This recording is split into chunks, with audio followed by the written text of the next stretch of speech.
Schengen, I'd like to build on this a little bit further and have you comment on some of the critical milestones that we must hit in order to claim progress or a win, however that ends up being defined on poverty alleviation or eradication.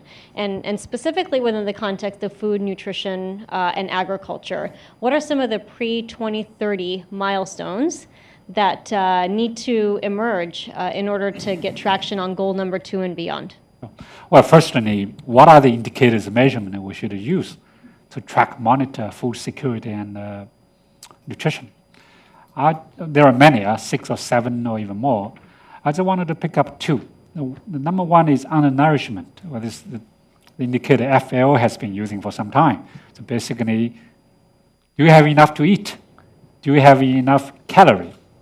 Well, this is a very important indicator. I think we have achieved a lot. We almost achieved MDG. MDG 1B, so 1A is poverty, 1B is hunger. So I'm glad that we separate these two into 2 goals. So undernourishment. Another one, probably more important, is undernutrition. So not just how much food do you eat, and also what kind of food, quality of food, and more importantly, maybe sanitation, healthcare, breastfeeding practices, so our children can grow normally. So one particular indicator is the stunting of children under 5. So for these 2 indicators, can we do it? What should be the milestones? For undernourishment, I'm quite confident. I think we will be able to achieve almost zero hunger by 2030 or maybe even by 2025. If you look at the experiences of Vietnam and China, maybe even some other countries where they use the smallholder net agriculture, I think Comey also mentioned about that, and within 5 years, 6 years, because of rapid agriculture growth, smallholder net agriculture growth, large percentage of poverty, hunger has been reduced. Many countries still yet to do that. Green Revolution is part of the story. But more important is the child stunting. Can we do it? The current SDG is not ambitious enough. Current SDG proposed to reduce child stunting by 40%, if I remember correctly, from now to 2025, 40%, which means by 2025, we still have large percentage of undernourished children, like 100 million. This is not acceptable. Now, can we do it? Can we do better?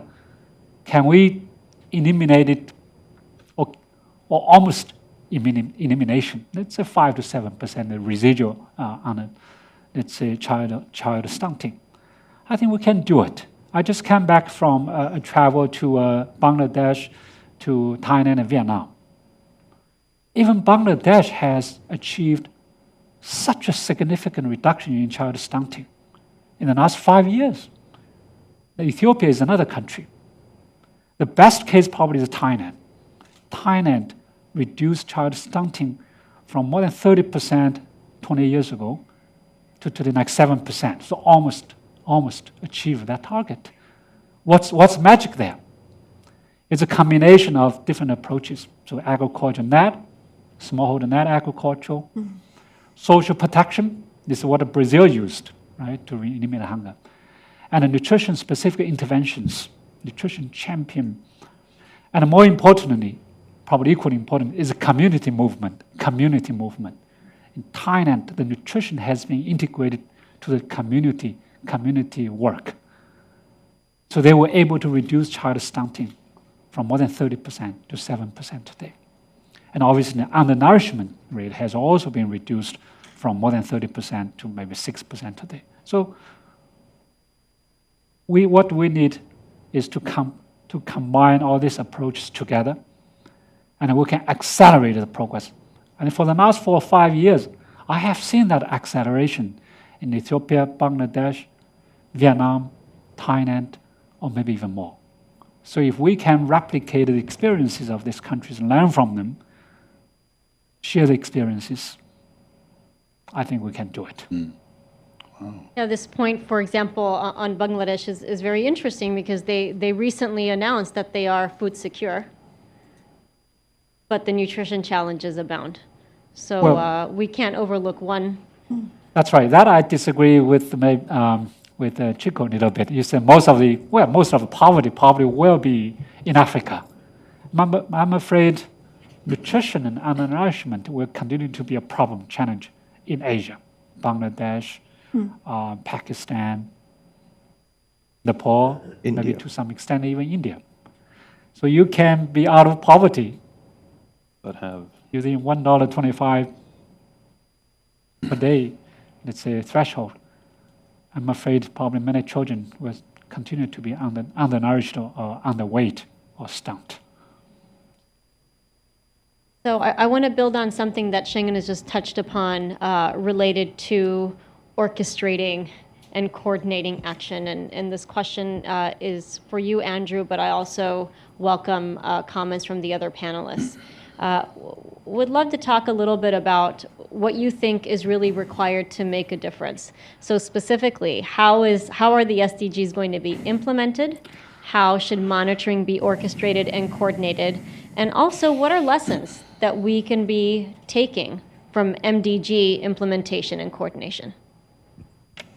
Well, at the end of the day, what matters is, are these SDGs going to lead to changed behavior, and behavior that is more accountable to the citizens of the country? I was just thinking, as listening to you all, when the MDGs came out, I was living in Vietnam. I was the country director of the World Bank. And we immediately, of course, obviously discussed them with the government. And they said, well, these are really interesting, but they're really too easy. So we're going to design our own set of MDGs for Vietnam. And they, for over a year, 2001 to 2001, they had a series of hearings in all 61 provinces, and they came up with their own set of MDGs. And they certainly, I think to this day, they've been implementing them, and I think they did very well on them. Now, the question is, how many heads of state are going to go back from New York and say, look, guys, we've got a whole new set of data. What are we going to do about it? Let's hope a lot. Now, most won't, though. So a year later, 2002, I moved to Indonesia, where very shortly after I arrived, a group of ambassadors of donor countries came to me. I was the head of the World Bank there, and working closely with Homi, actually. And they said, look, the maternal mortality is by far the most failing of all the MDGs. World Bank doesn't seem to be lifting a finger to do anything about it. You're not discussing it with the government of Indonesia. What are you going to do about it? Now, and not because of what we did there, but since that time, maternal mortality, which had gone almost nowhere for 3 decades, has fallen by almost half. And the question is why? Why? A set of issues, such as the politicization of it, such as a bunch of donors coming and dumping on the World Bank director in a country saying, what are you going to do about it? The question is, will that happen this time? And I'm not optimistic right now about that. But one thing I would recommend doesn't happen, which may well, is that each UN agency will say, you know, I'm sort of in charge of this, so let me handle it, give me the money, I'll monitor it, and we'll do a good job. Now, the UN's done a fantastic job, I think, putting this whole thing together. And in some areas, UN agencies, I think, are doing a good job measuring. I mean, I sense, although others would know better, that the GMR for education that UNESCO does, I think, is pretty good. But for the most part, the whole point of measuring things is to get change. And the UN agencies are not the best equipped to measure them in an objective way, nor necessarily are the best. They should be part of the process, but shouldn't hog the process. And this, I think, is a very, very important point. I mean, back to forests. When we first laid out the Global Forest Watch, an ambassador from a well-known country in Asia stood up and said, who gave you the right to show the deforestation data in my country? You know, astonishing. That's still today, that's what people think. So what you really need are sort of multi-stakeholder groups that will hold things accountable, a little along the lines that Homi seemed to be talking about.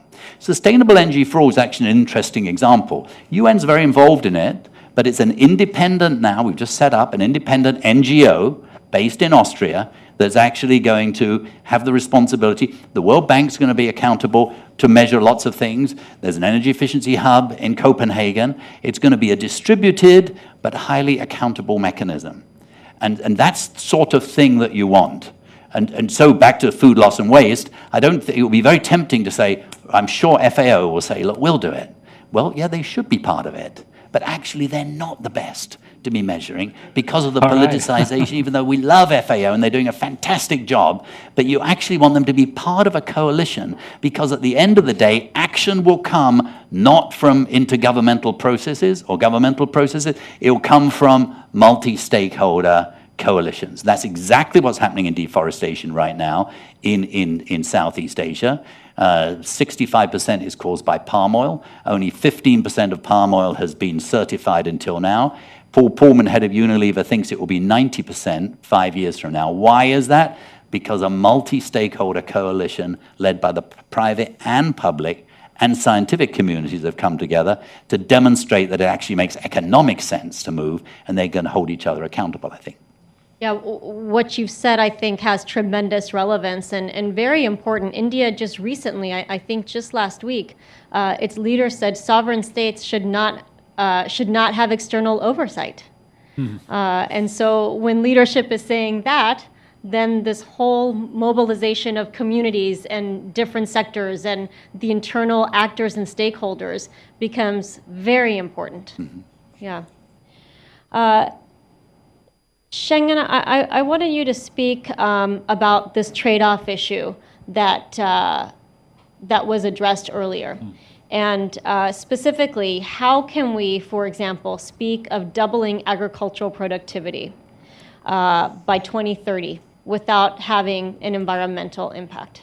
Yeah, I think there are not multiple wins, whether it's double win, triple win, or whatever wins, technologies, policies we can do together.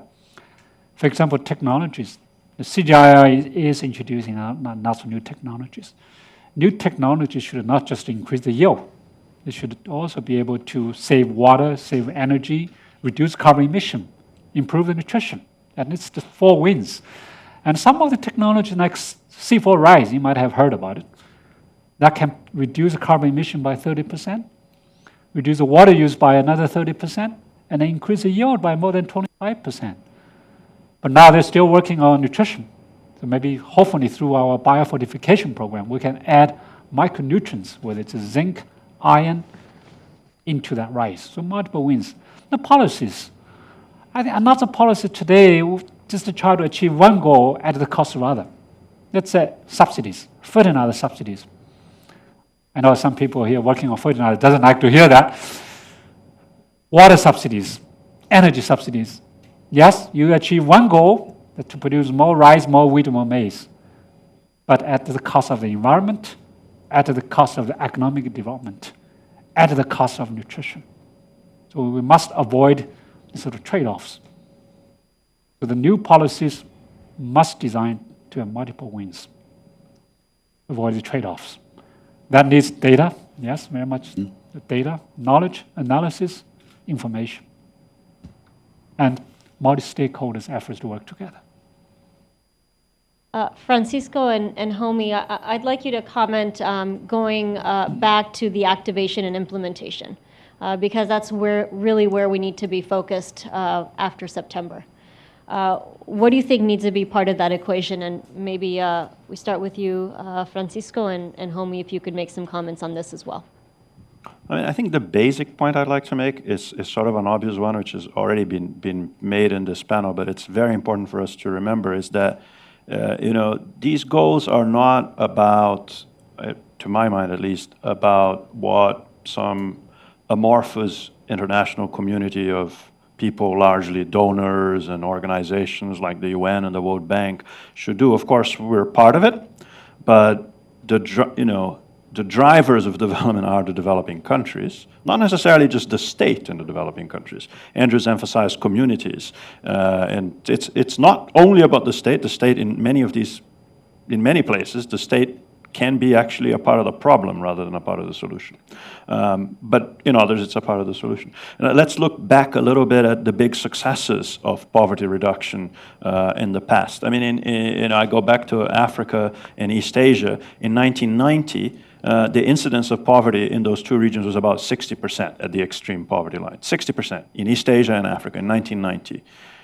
By 2012, they were about 7% in East Asia and 40-something% in Africa.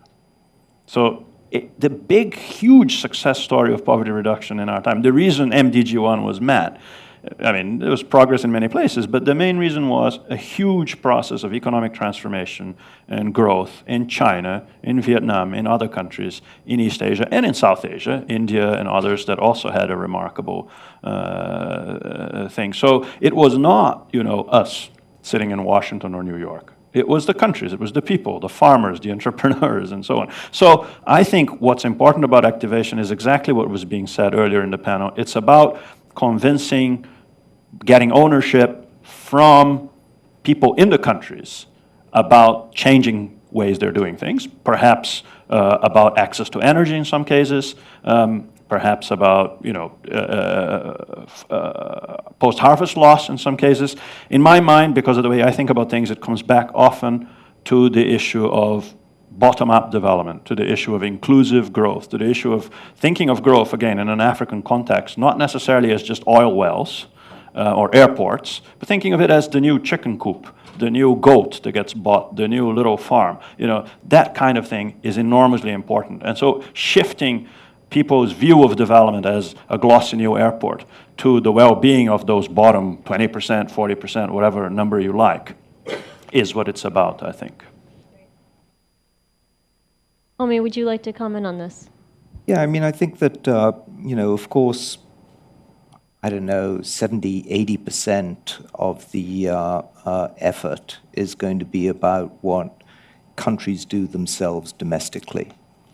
But I think that the value of an approach like the SDGs is that it also gives focus to the idea that in many places we actually need collective action in order to go further.